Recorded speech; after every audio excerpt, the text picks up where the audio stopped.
Indigo crisis से जुड़ी इस वक्त एक बड़ी खबर आ रही है। आज इंडिगो की कुल 164 उड़ानें रद्द हो गई हैं।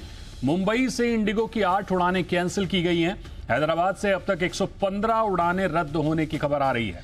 हैदराबाद आने वाली 54 फ्लाइट्स और हैदराबाद से जाने वाली 61 फ्लाइट्स को कैंसिल किया गया है।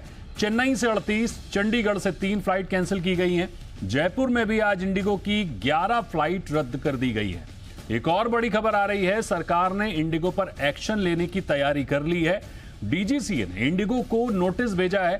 केंद्र सरकार ने इंडिगो को आदेश दिया है कि जिनकी फ्लाइट्स रद्द हुई हैं उन सभी यात्रियों के पैसे आज रात 8 बजे तक रिफंड करें इंडिगो।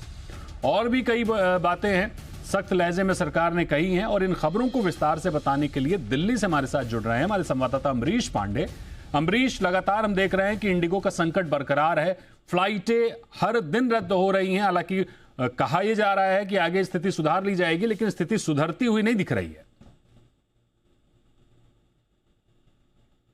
बिल्कुल सही कहा आपने, लगातार इंडिगो फ्लाइट्स के कैंसिल होने का सिलसिला जारी है। हालांकि पहले की तुलना में स्थिति में थोड़ा सुधार देखने को मिल रहा है, लेकिन वो सुधार इतना नहीं जिसको हम सुधार कह सकें। इंडिगो की कल भी 750 से ज्यादा फ्लाइट्स कैंसिल थी और अभी तक जो जानकारी हमारे पास है उसके अनुसार लगभग 300 फ्लाइट्स देश के अलग अलग हिस्सों से कैंसिल हो चुकी हैं। आज का दिन इंडिगो के लिए और इस इंडिगो क्राइसिस के लिए एक बेहद अहम माना जा सकता है।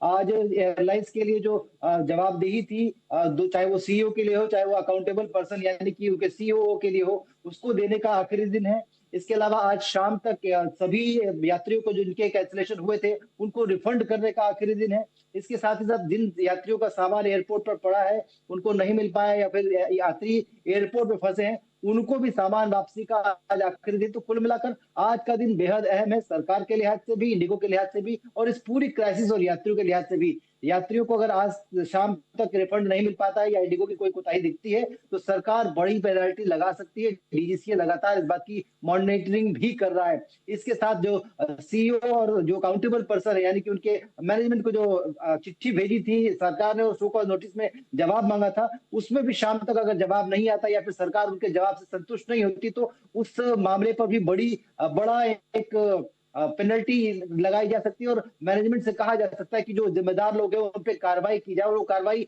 किसी भी तरीके की हो सकती है। तो एक बड़ा एक्शन। बिल्कुल अमरीश, बड़ी अहम बात आपने कही, लेकिन इस पर एक सवाल ये उठता है कि मॉनिटरिंग कैसे होगी कि लोगों की ये जो लोगों को वापस किराया करने की बात की गई है, इसकी मॉनिटरिंग कैसे होगी? सरकार ने क्या कोई ईमेल या फोन नंबर जारी किया है कि अगर उनको समय पर रिफंड नहीं मिलता है तो वहां जाकर वो अपनी कंप्लेन कर सकें?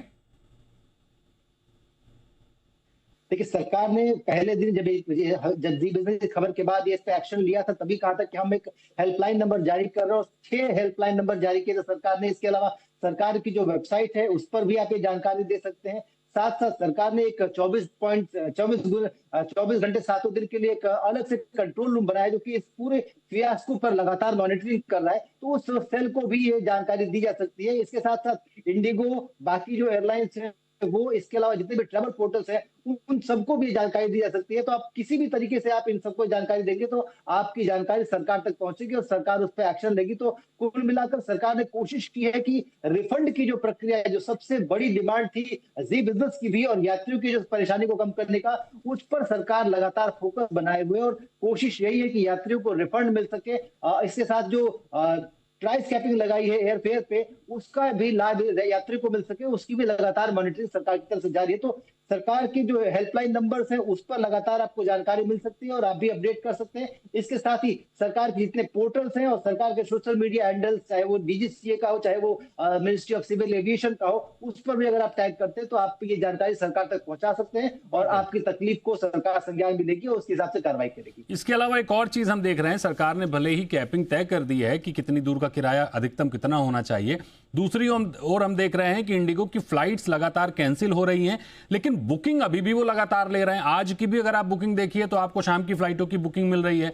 तो वो बुकिंग क्यों ले रहे हैं? पहले तो अपनी स्थिति को सामान्य करें, लोगों को जो दिक्कतें हो रही हैं उसको सामान्य करें, उसके बाद अगली बुकिंग ले। एक तरफ आप पैसा भी ले रहे हैं और फ्लाइटें भी लगातार कैंसिल हो रही हैं, लोग असमंजस में पड़े हुए हैं। जी बिल्कुल सही कहा आपने कि अगर इंडिगो को पता है कि या फिर उनकी प्लानिंग में है कि वो लगातार कम फ्लाइट्स ऑपरेट करे तो उन्हें बुकिंग इस तरह से नहीं लेनी चाहिए, लेकिन कई सारी चीजें होती जो कि ऑपरेशन में आने के बाद समझ में आती हैं। मसलन अगर हम देखें तो 2 दिन पहले इंडिगो ने पूरी तरीके से अपनी उड़ानें बंद कर दी थी। उस दिन उनका जो ओटीपी था वो 3.75% है, यानी कि 100 में से सिर्फ 4.25 उड़ानें ही उड़ पाई थी समय पर, और बाकी उड़ानें या तो देर से थी या तो रद्द थी। उसी तरीके से जब रीस्टार्ट हुआ है पिछले दिनों तो उसके बाद से धीरे धीरे संख्या बढ़ रही है। कल की जो फ्लाइट संख्या थी वो 750 के आसपास थी, और आज इंडिगो का कहना है कि लगभग 1500 फ्लाइट्स वो ऑपरेट करेंगे। अगर हम एवरेज इंडिगो की फ्लाइट ऑपरेशन देखें तो 2400 प्लस का है, यानी कि एक दिन में रोजाना 2400 प्लस फ्लाइट जो है इंडिगो उड़ाता है। अगर वो संख्या कर्टेल हो गई है और 1500 है तो 1500 की प्लानिंग का आइडियल हिस्सा है। और कई बार क्या होता है कि ऑपरेशन में मौसम की वजह से, बाकी दिक्कतों की वजह से फ्लाइट्स डिले हो रही होती हैं, उसका एक इम्पैक्ट हम आगे आते आते देखते हैं, कैस्केडिंग इफेक्ट देखते हैं। तो इस वजह से भी कई सारी फ्लाइट्स, लेकिन ये जरूर है कि इंडिगो को अपनी क्षमता के अनुसार, अपनी प्लानिंग के अनुसार उतने ही टिकट बांटे जाने की, काटने की जरूरत है जितना कि वो ऑपरेट कर सकते हो। इस बात को भी लेकर सरकार लगातार नजर बनाए हुए और मॉनिटरिंग जो यूनिट है वो इस बात को भी अकाउंट में ले रही है। जी बिल्कुल अमरीश, आप नजर बनाए रखिए खबर पर, आपसे जुड़ेंगे। फिलहाल बहुत शुक्रिया आपका जुड़ने के लिए।